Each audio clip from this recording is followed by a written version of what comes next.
Voilà, j'ai le privilège de partager la parole de Dieu avec vous ce matin. Je m'en réjouis. Merci d'abord à l'équipe de louanges qui nous a conduits dans ce moment. Merci à la technique. Merci à tous ceux et celles qui sont là au service de l'Église. Merci à ceux qui sont en bas aussi pour les différentes, pour la jeunesse, pour les enfants, pour s'occuper des jeunes. Je crois que c'est ça l'Église. Nous formons une famille et comme dans toutes les familles, normalement, chacun a un peu des responsabilités. Il n'y en a pas qui font du canapé tout le long de la journée, mais chacun doit mettre la main à la pâte. Et je me réjouis de faire partie de cette famille-là. En tout cas, je remercie aussi Sébastien de nous avoir conduits dans ce moment où on a souvent proclamé, beaucoup proclamé la puissance de Dieu. Nous avons un Dieu tout-puissant. Et je crois que cela peut nous réjouir, nous, en tant que chrétiens, lorsque nous voyons un peu la situation autour de nous, lorsque nous voyons les tribulations qu'il y a dans ce monde. Il n'y a rien de facile en ce moment. Je ne sais pas si vous écoutez de temps en temps les informations. Moi, je les écoute très peu, mais chaque fois que j'écoute, c'est du matraquage. On voit tout ce qui se passe à travers le monde. On voit aussi que les chrétiens, nous sommes de plus en plus persécutés. Je pense que ça aussi, vous en êtes conscients. Et que même dans nos assemblées, nous voyons qu'il y a bien des souffrances et bien des maladies. Et j'étais réjoui de voir notre frère nous conduire la semaine dernière dans ce moment d'intercession pour les malades. Je crois que nous avons besoin d'entrer dans ce combat contre les puissances des ténèbres. La Bible nous dit dans Romains 8, 28 que toute chose concourt au bien de ceux qui aiment Dieu. Alors, c'est vrai, on peut dire, mais et les malades au milieu de nous, ça concourt à notre bien? Je pense que oui. Je pense que oui. Ecclésiaste, chapitre 3, verset 11, nous rappelle que Dieu fait toutes choses bonnes en son temps. Ce sera le titre de mon premier message que je vais partager avec vous en 2 fois parce qu'autrement il serait trop long. Être dans le temps de Dieu. Être dans le temps de Dieu. Frères et sœurs, posons-nous la question, suis-je dans le temps de Dieu? Sommes-nous dans le temps de Dieu? Église de Sarre-Union, es-tu dans le temps de Dieu? Vous savez, un des problèmes de notre monde, c'est le temps. Notre monde moderne court après le temps. On n'a jamais le temps. J'ai tellement de choses à faire que je n'ai pas le temps d'eux. Même les retraités n'ont pas le temps. Oui, même les retraités, alors qu'eux rêvaient après ce temps où ils vont prendre la retraite pour pouvoir avoir le temps de faire ce qu'ils veulent. Ben finalement, on s'aperçoit qu'ils sont tellement bousculés, débordés, qu'ils n'ont jamais le temps de rien. Je ne plaisante pas, je suis retraité, j'en fais partie. Vous savez, Dieu a créé des journées de 24 heures. Pourquoi pas plus? Pourquoi pas moins? Pourquoi est-ce que Dieu n'a pas créé des journées de 20 heures ou de 30 heures ou de 12 heures? Je ne sais pas. Alors, je vais vous donner ma pensée personnelle. Personnelle, hein? Je pense que Dieu a créé les journées de 24 heures parce qu'il est adepte du 3x8. Mais pas le 3x8 que vous imaginez pour lequel vous rigolez maintenant. Il ne s'agit pas des 3 fois 8 du travail. Hein, les postes de travail. Moi, j'ai un fils qui travaille en poste 3 fois 8, hein, le matin, midi, et puis la nuit. Ce n'est pas de ça que je parle. Dieu a créé le 3 fois 8, c'est-à-dire 8 heures pour travailler, 8 heures pour s'occuper de sa famille et 8 heures pour se reposer. La Bible ne me dit pas comme ça, mais je sais que tout ce que Dieu fait est bon. Alors je pense qu'il a créé des journées de 24 heures pour que nous puissions fonctionner comme ça. Le problème, c'est ce que nous en faisons. Je me souviens encore quand je me suis marié en 1963, c'est il y a quelques années, hein. Mon beau-père, Charles doit s'en rappeler très bien aussi, et les plus anciens ici aussi, mon beau-père travaillait 60 heures par semaine. Il faisait 6 journées de 10 heures, du lundi jusqu'au samedi, tous les jours, 10 heures de boulot. Pas évident, hein? Alors je comprends que notre jeune génération, aujourd'hui, triomphe en disant, ben nous, on a inventé la semaine de 35 heures. Comme ça, on pourra vivre mieux. Mais ça a donné quoi? Qu'est-ce que ça a donné la semaine de 35 heures? Ça a donné la civilisation de la télévision, du portable, des loisirs, du sport, des sorties, des rencontres, des fêtes, une foule d'activités qui nous épuisent et qui finalement font que nous négligeons notre conjoint et que nous abandonnons nos chers enfants aux tablettes, à l'ordinateur, au portable. Et on finit par vivre comme si la journée avait 35 heures. C'est quand même paradoxal, n'est-ce pas? Alors je ne jette la pierre à personne, évidemment, car je sais, par expérience personnelle, que la plupart d'entre nous, nous sommes souvent victimes, plus ou moins involontaires, de ce tourbillon. Parce que tout doit aller de plus en plus vite. On veut tout faire et profiter de tout. Nous sommes devenus une société de consommation à outrance. Il faut pouvoir tout faire. Autrefois, quelques-uns d'entre nous, nous allions à l'école à pied. À pied. Je faisais 5 kilomètres à pied pour aller à l'école le matin. Et en sabot. Et en sabot, Charles, parfaitement, à pied et en sabot. Et on rentrait de nouveau à la maison le soir, 5 kilomètres à pied. Et vous savez quoi? Il n'y en a pas un qui râlait. Il n'y en a pas un des gosses qui râlait. Aucun. Et puis, ce n'est pas tout. Nos parents allaient au travail à pied. À pied, j'ai connu une mamie qui allait de Waltenbach jusqu'à Sarreguemines pour aller travailler à pied. À pied. Vous imaginez ça aujourd'hui? D'ailleurs, aujourd'hui, je ne sais pas si vous l'avez remarqué déjà, on parle de plus en plus vite. Vous avez déjà entendu les pubs à la télé? Il y a des fois, vous vous dites, mais qu'est-ce qu'il a dit?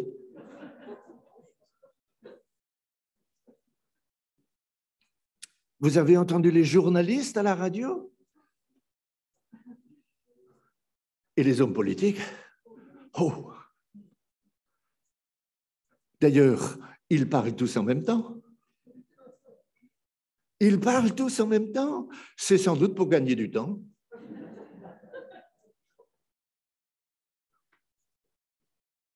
Et puis voilà que même au sein de l'Église, j'ai remarqué qu'on est souvent pressé de mettre en application des méthodes, des visions, des actions, des programmes. On court plus vite que Dieu.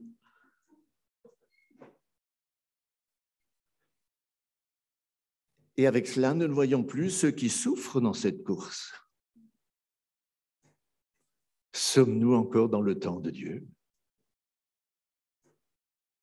J'aimerais lire avec vous maintenant dans Éphésiens, au chapitre 1, un long passage.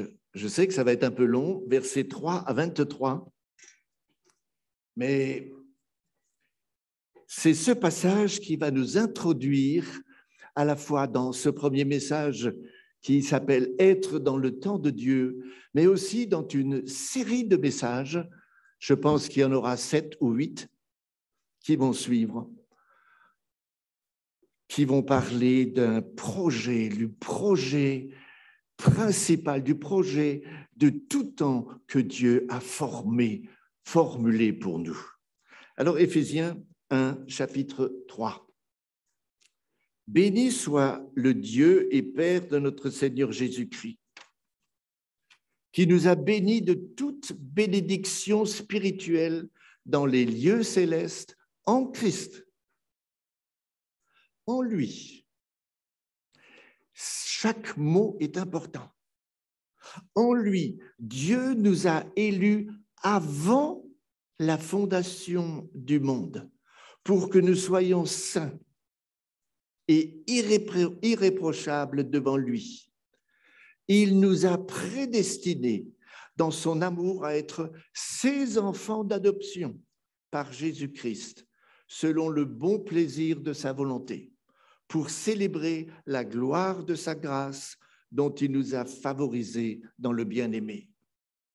En lui, nous avons la rédemption par son sang, le pardon des péchés, selon la richesse de sa grâce, que Dieu a répandue abondamment sur nous par toute espèce de sagesse et d'intelligence, nous faisant connaître le mystère de sa volonté, selon le bienveillant dessein qu'il avait formé en lui-même pour le mettre à exécution lorsque les temps seraient accomplis, de réunir toutes choses en Christ, celles qui sont dans les cieux et celles qui sont sur la terre. En lui, nous sommes aussi devenus héritiers, ayant été prédestinés, suivant la résolution de celui qui opère toutes choses d'après le conseil de sa volonté, afin que nous servions à la louange de sa gloire, nous qui d'avance avons espéré en Christ. En lui, toujours en lui, vous aussi, après avoir entendu la parole de la vérité, l'évangile de votre salut, en lui vous avez cru et vous avez été scellés du Saint-Esprit qui avait été promis, lequel est un gage de notre héritage pour la rédemption de ceux que Dieu s'est acquis pour célébrer sa gloire. C'est pourquoi, moi aussi, ayant entendu parler de votre foi au Seigneur Jésus et de votre amour pour tous les saints, je ne cesse de rendre grâce pour vous. Je fais mention de vous dans mes prières, afin que le Dieu de notre Seigneur Jésus-Christ, le Père de gloire, vous donne un esprit de sagesse et de révélation dans sa connaissance, qu'il illumine les yeux de votre cœur pour que vous sachiez quelle est l'espérance qui s'attache à son appel, quelle est la richesse de la gloire de son héritage qu'il réserve aux saints, et quelle est envers nous qui croyons l'infiniment grandeur de sa puissance, se manifestant avec efficacité par la vertu de sa force. Il l'a déployé en Christ, en le ressuscitant des morts et en le faisant asseoir à sa droite dans les lieux célestes, au-dessus de toute domination, de toute autorité et de toute puissance, de toute dignité et de tout nom qui peut être nommé, non seulement dans le siècle présent, mais encore dans le siècle à venir. Je vais aborder, à partir de maintenant, oui, je vais aborder un vaste thème. c'est le projet de Dieu de l'origine de la création jusqu'à dans l'éternité. Le projet de Dieu qu'il a formulé de l'origine de sa création jusque dans l'éternité, pour vous, c'est quoi?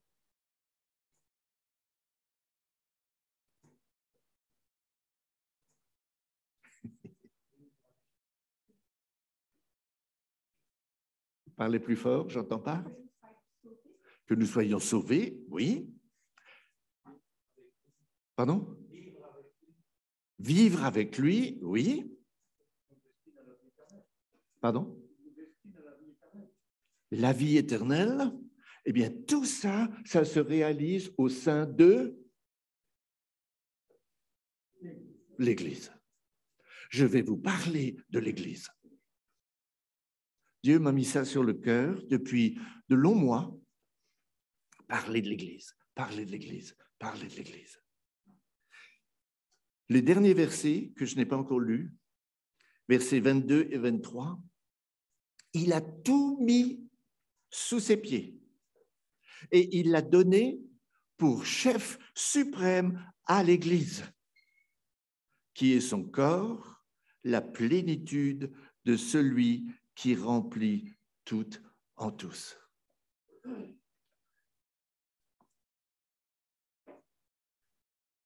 Le projet de Dieu, un projet qu'il a de toute éternité, c'est de former avec des hommes et des femmes créés à son image la famille de Dieu.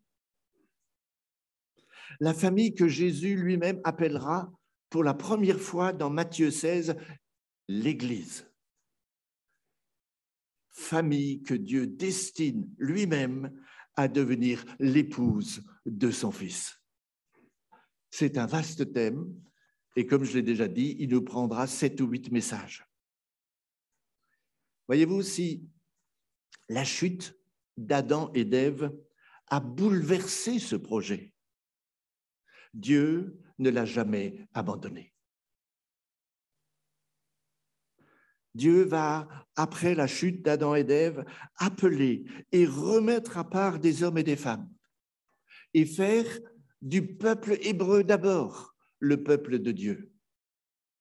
Aujourd'hui, c'est nous, les hommes et les femmes rachetés par le sacrifice de Jésus à la croix, qui sommes appelés à sortir du monde pour former l'Église qui deviendra l'épouse de Christ. Nous, vous, sommes appelés à former l'Église qui deviendra l'épouse de Christ. Les 2 derniers versets que nous avons lus soulignent que l'Église a toujours été dans la pensée de Dieu. Dès l'origine de la création, il a tout mis sous ses pieds, sous les pieds de Jésus. Et il l'a donné pour chef suprême à l'Église, qui est son corps.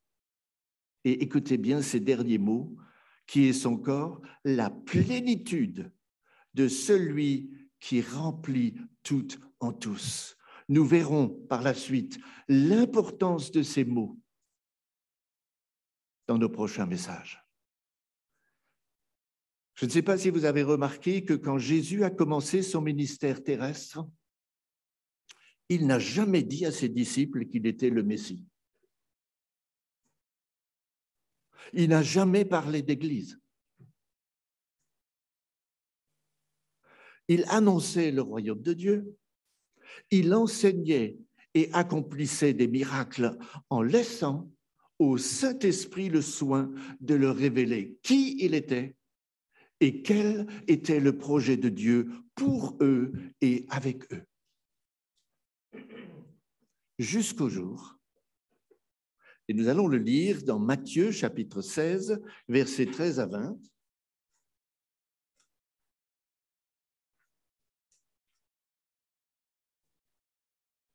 Ce jour-là, Jésus se tourne vers ses disciples.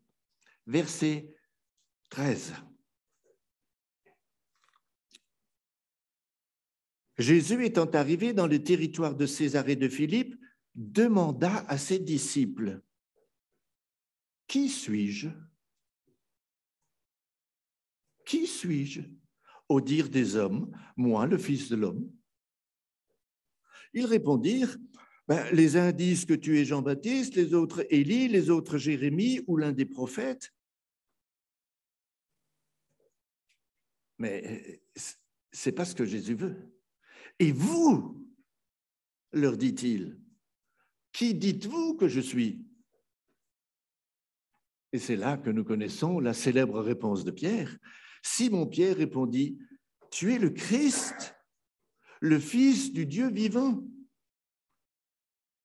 Jésus, reprenant la parole, lui dit, tu es heureux, Simon, fils de Jonas, car ce ne sont pas la chair et le sang qui t'ont révélé cela, mais c'est mon Père qui est dans les cieux.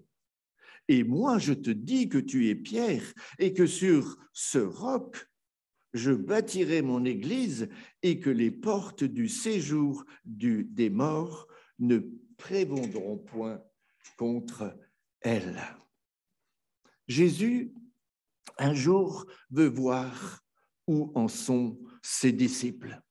Il veut savoir ce qu'ils ont réalisé, ce qu'ils ont compris, si tout ce qu'il faisait, toute sa vie avec eux, toutes ces journées et ces nuits qu'il passait avec eux avaient porté du fruit. Est-ce qu'ils avaient compris pour qui, pourquoi il était venu et pour quoi faire il était venu? Alors, bien sûr, il pose cette question, qui dit-on que je suis? Et puis, les réponses, vous les connaissez. Il y en a qui disent, tu es Jean-Baptiste, les autres, Élie, Jérémie ou un prophète. Mais Jésus ne se contente pas de cela. Il veut savoir, les gars, et vous, toi, Pierre, toi, Matthieu, toi, Jacques, Jean, vous avez compris quoi? Vous avez réalisé quoi? Et c'est là que Pierre reçoit alors cette révélation du Père et s'exclame, « Tu es le Christ, le Fils du Dieu vivant. » Le Messie est devant moi. Le Messie est devant moi. Le Messie est devant nous, il est au milieu de nous. Voilà ce que Pierre comprend. Et c'est là, et seulement là, que Jésus va pouvoir faire cette déclaration solennelle. Quand il s'adresse à Pierre et qu'il lui dit, « Je te dis que tu es Pierre, que sur cette pierre, je bâtirai mon église. » Et il ajoute, « Et les portes du séjour des morts ne prévaudront point contre elle. » Le temps de Dieu pour parler de l'Église était venu. Il va dès lors aussi leur annoncer le prix à payer pour bâtir son Église. Oui, il va leur parler de sa mort. Il va leur parler de sa résurrection. Pour Pierre, ça va être un choc. Il essaye de le contester. « Non, Seigneur, ça ne t'arrivera pas. » Et on le comprend. Mais Pierre sera bien la première pierre vivante de l'Église que Jésus bâtit. Beaucoup d'autres s'y ajouteront bien sûr, vous et moi y avons été ajoutés également. Voilà, frères et sœurs, c'est vraiment une magnifique démonstration de ce que signifie être dans le temps de Dieu. D'ailleurs, Ecclésiaste, chapitre 3, versets 1 à 8, nous le rappelle très bien également. Je pense que ça va être affiché, oui. Nous n'allons pas le lire en entier parce que je ne voudrais pas m'attarder sur tous les détails, mais il est écrit, « Il y a un temps pour tout. » Je crois que c'est important cela. Il y a un temps pour tout, un temps pour toute chose sous les cieux. Et puis viennent ensuite, si on peut faire défiler, une longue liste de 28 éléments pour lesquels il y a le temps de Dieu. Et je ne voudrais en retenir qu'un seul. C'est celui qui nous intéresse, un temps pour bâtir. Un temps pour bâtir l'Église.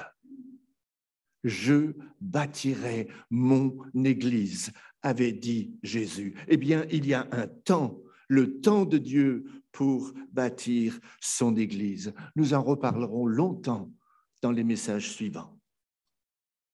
Retenons ce matin, frères et sœurs, que Dieu est non seulement le maître du temps, mais il doit rester le maître du temps.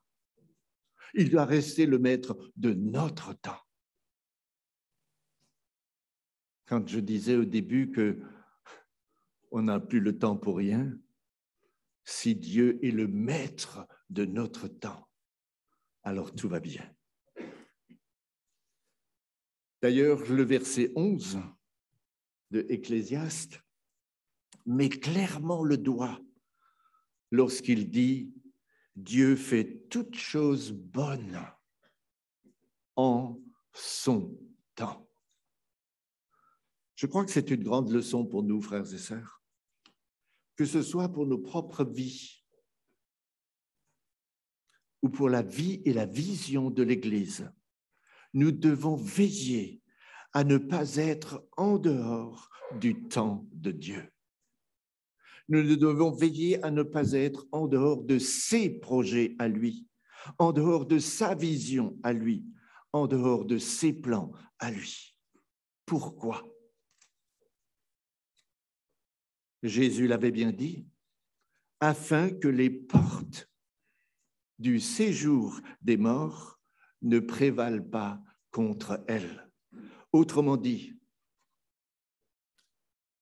il nous faut être dans le temps de Dieu pour que nos vies, ni l'Église, ne soient bâties ni sur les œuvres de la chair, ni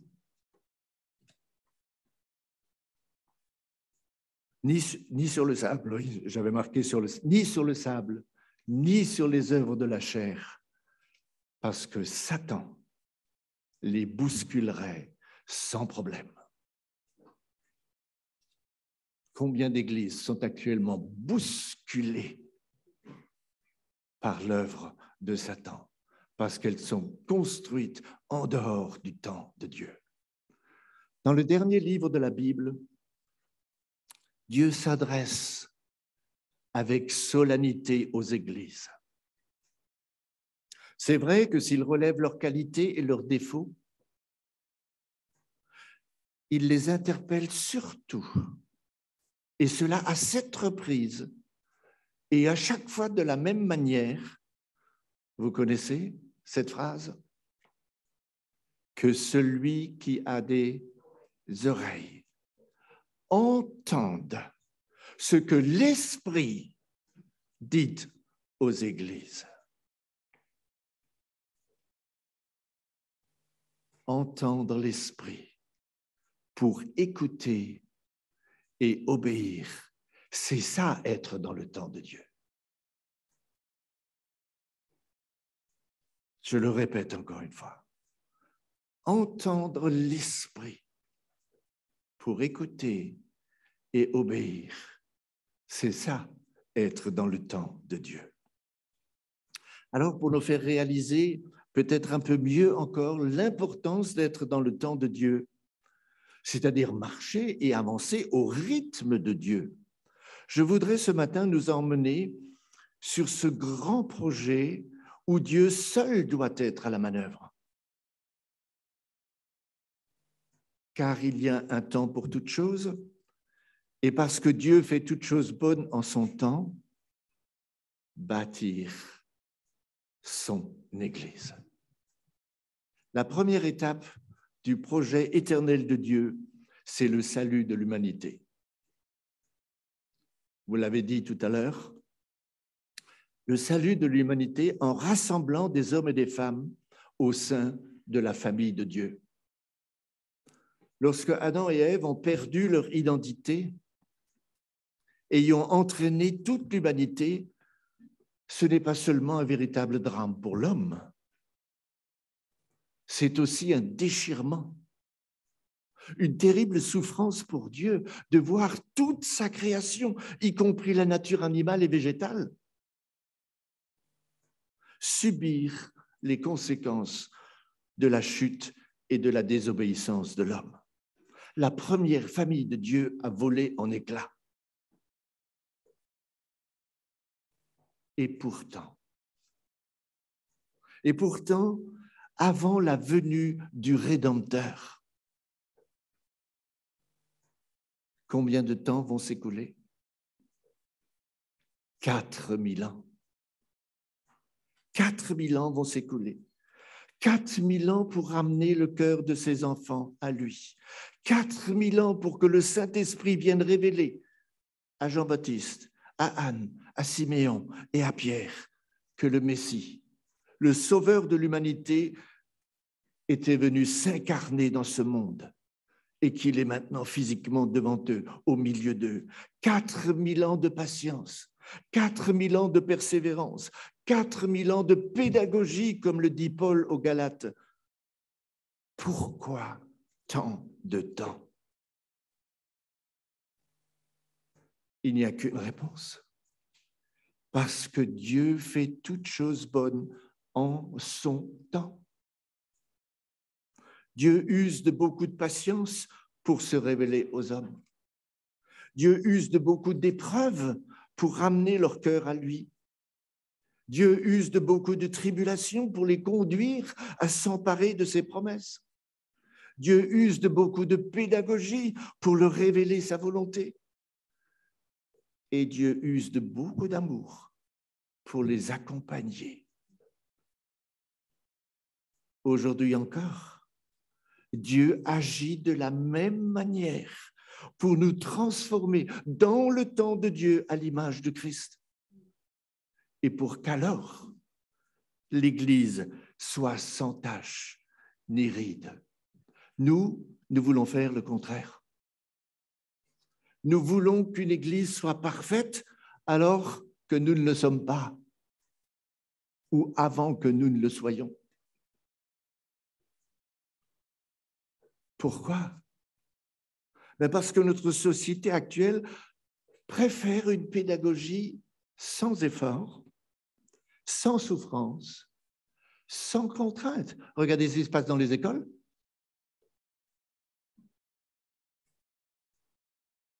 Il ne faut surtout pas gronder un enfant aujourd'hui.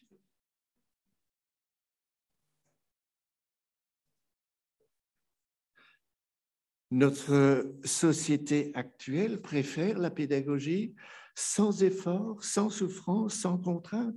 Celle qu'un jour, un garçon de 8 ans m'a reproché en me disant « Monsieur, à l'école, c'est pas comme à la télé. »